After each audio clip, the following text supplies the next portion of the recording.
For fun tips and cool information, tune in to HealingTalks.com. What's your typical diet during the day? Seasonal juicy fruit with avocados. If avocados are in season, I feel like avocados. That's basically what's seasonal, what appeals to me, preferably what's local, and as much of it as I need. I don't count calories, I don't count amounts, I have as much as I want, which varies from day to day.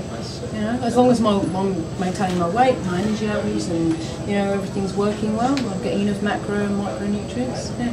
So what about greens? Do you have a sort of, not really? Totally greens. Very, very rarely. Very rarely. Occasionally we have purslane growing in the garden, so occasionally we might pick a few leaves off. We have sorrel, occasionally pick a few leaves off, but no, it doesn't play a part of my diet. When I started out, I was reading the works of Arnold Ehret, and I was influenced by David Shelley, both of whom don't say that greens are essential. Yes, if desired greens, but I think the bottom line is the quality. If you're getting really good quality fruit, there's no mineral, there is no vitamin in greens that isn't in fruit. And obviously the ratios can be different, but I think the bottom line is quality. If you're getting really good quality fruit, you're going to be getting the minerals and the vitamins that you need. But if you can't access that, then you may well need to eat greens to ensure you're getting all the the micronutrients. I see. And what kind of quantities do you feel comfortable with fruits? If we're talking about calories, probably now between 1,200 and 1,500 calories a day. If I'm doing a mono diet, it might be less. When I started out, I needed to eat a lot more to maintain my weight, even though my energy's always been good. But now I think I'm assimilating a lot more. It's not just what goes in, it's what's assimilated. So you could eat 5,000 calories if you're only assimilating 25% of it. You won't be getting as much as somebody who's eating 2,000 calories and assimilating 99% of it, So assimilation, you can't just look at what goes in, because you've got to look at what's happening in the body, how much is being assimilated, how much of the micronutrients are being assimilated, how much of the macronutrients. So assimilation is vital, and I think to just focus on amount going in doesn't tell us very much at all, really.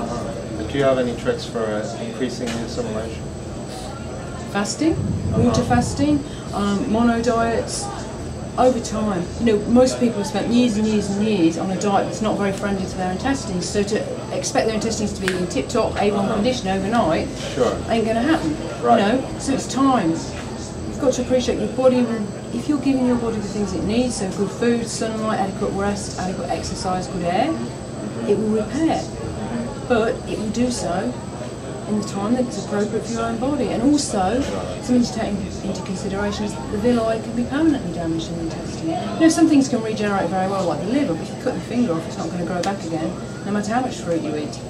If you damage some parts of the intestine, they may be permanently affected, which is why some people may need to take B12 supplements because of what they've done in their past, not because of their present diet, but because of what they've done in the past. So I think that's very important that our past lives will affect how food is affecting us today, because we can damage our bodies. And yes, our bodies are brilliant and they can regenerate, but they can't always regenerate everything.